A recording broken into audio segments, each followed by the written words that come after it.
दिल्ली के जंतर मंतर पर कांग्रेस का विरोध प्रदर्शन। प्रियंका ने कहा सरकार सेना को खत्म करना चाहती है, अहिंसा और सत्य के मार्ग पर चलकर इस सरकार को गिराइए। कांग्रेस ने अग्निपथ योजना को वापस लेने की मांग की।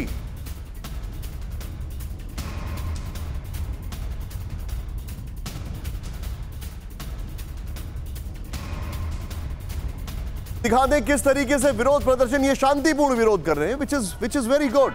वहां पर अशोक गहलोत साहब विरोध कर रहे हैं, बारिश हो रही है, लेकिन देखें आप यहां पर दिल्ली में विरोध चल रहा है। लेकिन इस सब के बीच में एक और बड़ी खबर मैं आपको बताऊंगा। नौकरियों को लेकर कांग्रेस नेता राहुल गांधी का पीएम मोदी पर निशाना। बड़ी खबर, युवाओं को अग्निपथ पर चलने को मजबूर किया गया। शॉर्ट्स प्ले ऑन करें। राहुल ने कहा 8 साल में 16 करोड़ नौकरियां देनी थी लेकिन नहीं मिला। देश की इस हालत के लिए सिर्फ पीएम जिम्मेदार हैं, राहुल ने कहा।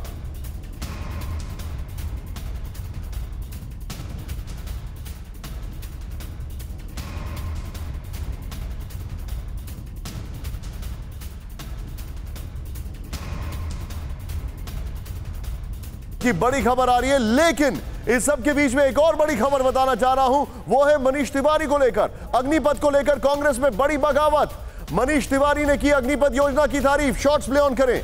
अग्निपथ योजना देश और नौजवानों के लिए बेहतर। मनीष तिवारी ने कहा आज के दौर में युद्ध की प्राथमिकताओं के मद्देनजर सैन्य हित में योजना। मनीष तिवारी ने कहा मैं जो कुछ बोल रहा हूं ये देश में मेरी राय है, पार्टी की नहीं। मनीष तिवारी ने कहा कांग्रेस मुझ पर जो चाहे फैसला ले। मनीष तिवारी ने कहा वैसे ही कुलदीप बिश्नोई पर एक फैसला लिया जा चुका है। ये तीनों ब्रेकिंग, तीनों शॉट्स के साथ सीधे मैं कुमार विक्रांत के पास चलूंगा। कुमार विक्रांत, पार्टी का स्टैंड हमें क्लियर कट दिखाई दे रहा है, लेकिन इस पर पार्टी का रिएक्शन बहुत लेट आ रहा है।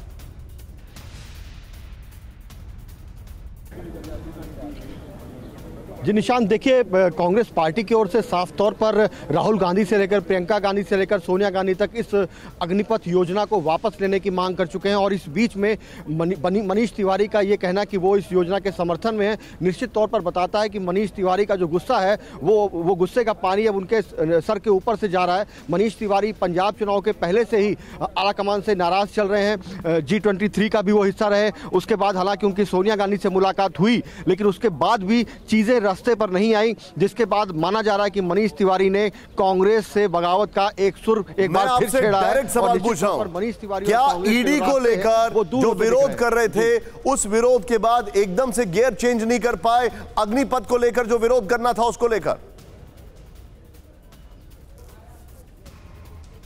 देखिए कांग्रेस पार्टी लगातार विरोध कर रही है, लेकिन जहां तक मनीष तिवारी की बात है, मनीष तिवारी पिछले कई दिनों से, पिछले कई महीनों से आप कह सकते हैं कि वो कई बार पार्टी से अलग लाइन लेते रहे हैं और कई बार वो नाराजगी अपनी जाहिर करते रहे हैं। और उनका कांग्रेस पार्टी से गुस्सा पंजाब चुनाव के वक्त भी साफ साफ नजर आ रहा था। एब्सोल्युटली ये एक अलग मसला है। लेकिन जहां तक कांग्रेस की बात है, कांग्रेस को लगता है कि ईडी के मुद्दे के साथ साथ ये अग्निपथ का मुद्दा जो उसके हाथ लगा है, इसको लेकर वो मोदी सरकार को घेर सकती है। और यही काम आज कांग्रेस ने दिल्ली के जंतर मंतर में किया है। बहुत बहुत शुक्रिया कुमार विक्रांत, आपको बहुत देर तक इंतजार कराया, उसके लिए मैं माफी चाहूंगा। Thank you very much. एक और बड़ी खबर, अग्निपथ के विरोध के बीच बिहार के एडीजी का चौंकाने वाला बयान।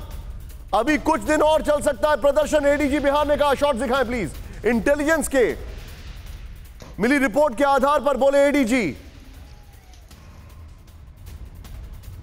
एडीजी का दावा छात्र नहीं, ज्यादा राजनीतिक लोग शामिल हैं इसमें। यह बहुत बड़ा स्टेटमेंट है एडीजी की तरफ से। और इस वक्त सब एक और बड़ी खबर, बीजेपी जेडीयू में जारी तकरार के बीच केंद्र का बड़ा फैसला। ब्रेक करें। बिहार में दोनों डिप्टी सीएम को दी गई वाई कैटेगरी सुरक्षा। बीजेपी के 20 विधायकों को भी वाई कैटेगरी की सुरक्षा। बिहार बीजेपी अध्यक्ष के घर पर हमले के बाद फैसला। मैं सीधे चलूंगा ये दोनों ब्रेकिंग और दोनों शॉट्स के साथ। मैं रूपेश के पास चलूंगा। रूपेश, मुझे बताइए अभी क्या हालात हैं? एडीजी ने जो कहा वो एक बहुत चिंता का विषय है और सिक्योरिटी दी जा रही है, इसका मतलब वो जो कह रहे हैं वो सही है? देखिए, एडीजी ने कहा कि हमारे पास इंटेलिजेंस का इनपुट है और उनके अपने तंत्र हैं। उसने जो इनपुट दिया था कि अगले 2-3 दिनों तक और ये आंदोलन जारी रह सकता है। आंदोलन छात्रों का होगा, छात्रों की आड़ में उपद्रवियों का होगा, ये पॉलिटिकल मोटिवेटेड होगा। ये बातें उन्होंने बहुत स्पष्ट कही थी और उन्होंने जो कहा वो दिखने भी लगा है, क्योंकि जिस तरीके से कल कोचिंग संचालकों पर कार्रवाई की गई, पटना के कई कोचिंग संचालकों को नोटिस दिया गया, मसौढ़ी में जो ट्रेन को पूरे स्टेशन परिसर को जलाया गया, वहाँ पर 2 कोचिंग संचालकों के खिलाफ FIR दर्ज किया गया और जिस कोचिंग में 350 छात्र एकत्रित थे जिन्होंने स्टेशन पे हमला किया, वहां उपद्रव किया, सब कुछ तहस नहस कर दिया। उसमें से 60 छात्रों की गिरफ्तारी हुई जिनका मोबाइल लोकेशन सुबह में उस कोचिंग के पास था।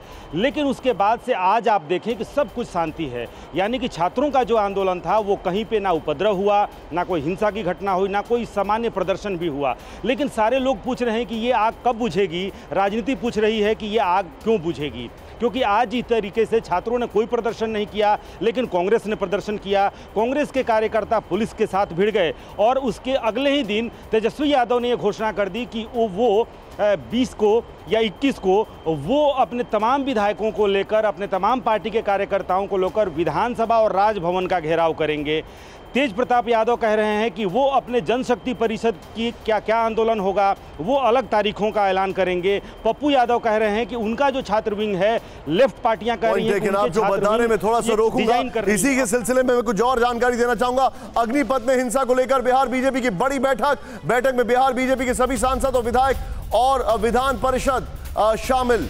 हिंसा में पुलिस से बरती गई कोताही पर जताई गई नाराजगी, लोगों और युवाओं को जागरूक करने की अपील की गई। एक और बड़ी खबर मैं आपको बताना चाहूंगा, अग्निपथ योजना को लेकर तेजस्वी यादव के सरकार से सवाल।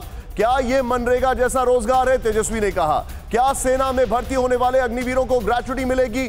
क्या अग्निवीरों को बाकी जवानों की तरह 90 दिन की छुट्टी मिलेगी? कई सारे सवालों के वैसे जवाब आ गए हैं। क्या सरकार अग्निवीरों को कैंटीन और बाकी तमाम सुविधाएं देगी? ये सवाल पूछे हैं। लेकिन इस सब के बीच में एक बहुत ही कंट्रोवर्शियल स्टेटमेंट आया है, मैं आपको दिखाने जा रहा हूं।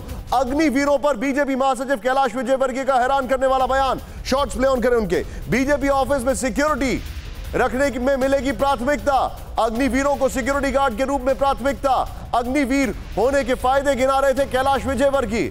यह बयान इनको उल्टा पड़ गया है, क्योंकि इसके बाद कैलाश विजयवर्गीय के बयान पर कैलाश विजयवर्गीय के बयान पर अरविंद केजरीवाल का हमला। इस वक्त की बड़ी खबर, देश के युवाओं और सेना के जवानों का इतना अपमान मत करो, अरविंद केजरीवाल ने कहा। देश की सेवा के लिए युवा फौज में जाते हैं, अरविंद केजरीवाल ने कहा। बीजेपी दफ्तर में गार्ड बनने के लिए नहीं, आर्मी में नहीं जाते हैं।